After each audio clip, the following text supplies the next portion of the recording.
This is a game changer for the Oklahoma City Thunder, but also for the entire NBA. However, the Thunder are right at the forefront of this major talking point that started really a year ago and has continued into the first week of this season. I'm Ryan Breeden. Welcome into Thunder Digest. If you're new to the channel, make sure you subscribe now. We're just 2 games into the season. We still have a lot of games left to talk about. I'm going to be cranking out these videos pretty much every day for you guys that are either new to the channel or that have been here. I appreciate you tuning in, but we have something to talk about today. A talking point that really blew up in the playoffs last year and has continued to ravage NBA Twitter for several weeks now, and really into these first 2 games of the season. And you guessed it, that is free throws. So today we need to talk about what's happening this first week of the season, why there have been so many free throws, and why the label, the allegations, the talks that Shai gets are completely off base, because this is not a Shai Gilgeous-Alexander problem. This is an NBA problem. So let me start here. Exhibit A, top left corner of your screen. 20 free throw attempts per game through 2 games for Shai Gilgeous-Alexander.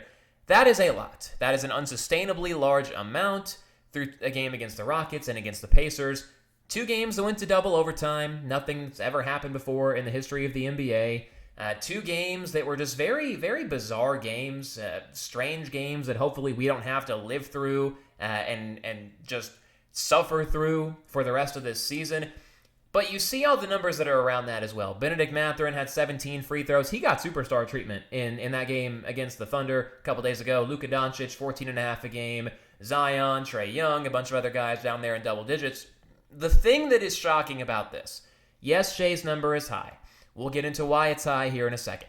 But when we compare this number to what it was last season, Giannis Antetokounmpo led the league in free throw attempts with 10.6. Shai was second with 8.8. So we go back again to this year. The numbers are ridiculously high. So you're probably thinking, Ryan, what in the world is going on? What am I watching? Is this some sort of simulation? Is this the basketball gods being angry at everybody that talked on Shai Gilgeous-Alexander this past year, including Doris Burke in the finals, in an NBA Finals broadcast? I don't think so.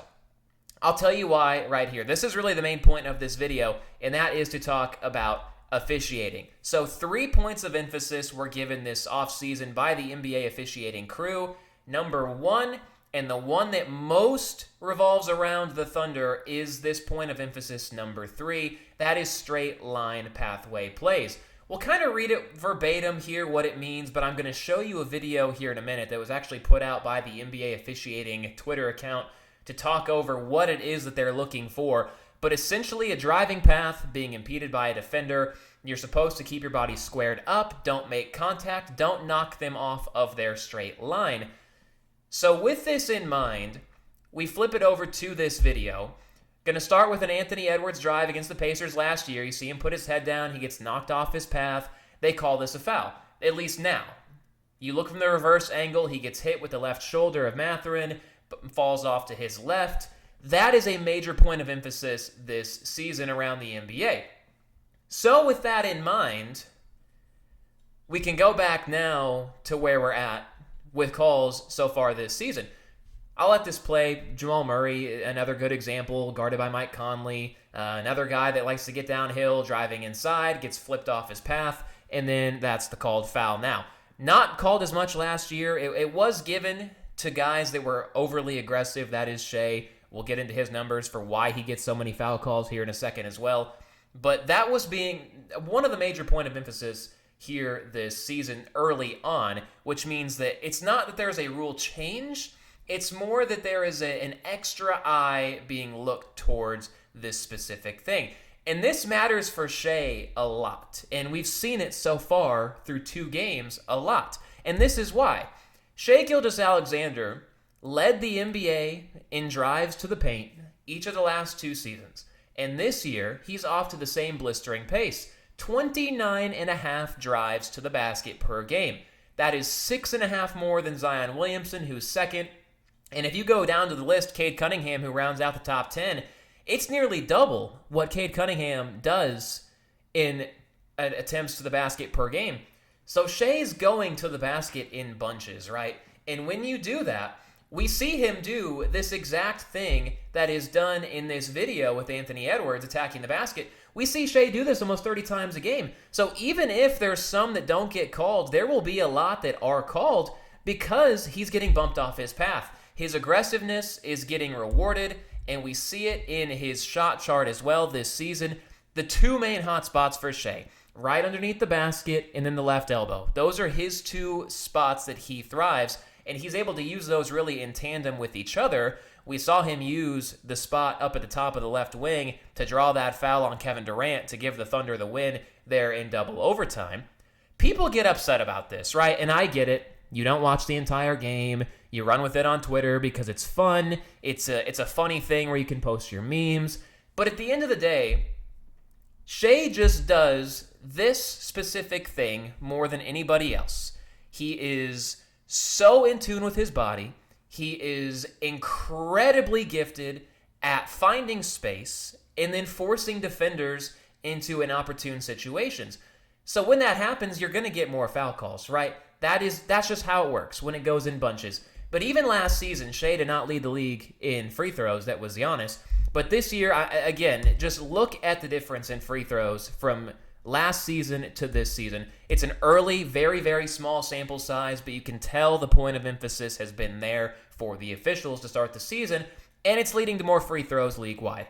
Is it a great product when this happens? No. Is there going to have to be a balancing act by the officiating crews around the league to course correct this to make it sustainable? I absolutely think so. And this isn't the only point of emphasis either. I want to go over the other two as well. One of them, one that we've needed for a long time since the Zaza Pachulia instance with Kawhi Leonard back in 2017, landing space on closeouts. They've talked about this before, but it wasn't enforced to the extremity that they're trying to do now. You see up here the words flagrant foul. They're trying to make sure that reckless closeouts into the landing spaces of a shooter are penalized in a way that shows just how dangerous it is to do that. So that's emphasis number 2. And then the other emphasis that we have this season as well is the high five rule. This one doesn't necessarily benefit the Thunder as much as the straight line path driving foul emphasis that I just talked about a few minutes ago, but it certainly matters around the NBA. You look at guys that try to catch and shoot a three-pointer, either corner, wherever it may be, and they don't get contacted on the shot, but it's on the follow-through, a heavy, major swipe to the arm. You basically send a guy to the ground, you smack him across the wrist, in the thumb, whatever it might be. Whether it be before the shot or after the shot, that marginal or whatever it might be illegal contact, they're looking at that now as a foul. So this doesn't necessarily benefit the Thunder as much, but this was talked about last season by Steve Kerr, saying, the rule in the NBA is that once the shot is released, you're allowed to hit the guy's arm.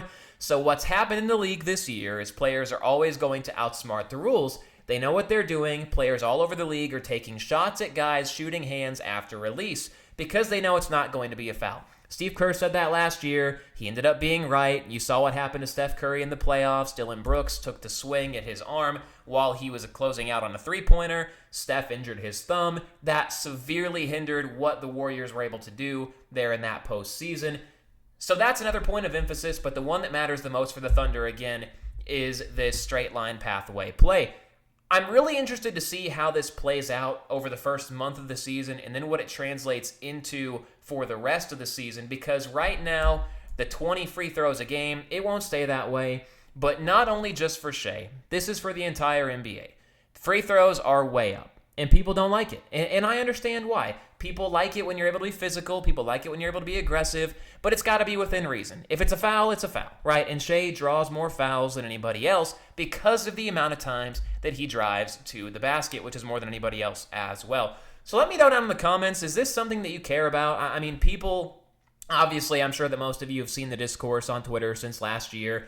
Do you think that it's justified? Let me know what you think of these emphasis. Emphasis 1 being the straight line pathways, 2 being the closeouts, and 3 being the high five rule. Did you guys know about this? If not, let me know how you feel about it as well. But obviously excited to talk about the game coming up tonight against the Hawks. That'll be here in just a little while. Give you some breakdowns on that and keep going through Thunder, looking at trying to get back to being healthy and continuing to kind of catch their groove. So thanks for watching as always, and we'll see you guys next time. If you haven't subscribed yet, you should do so now. We'll see you guys later here on Thunder Digest.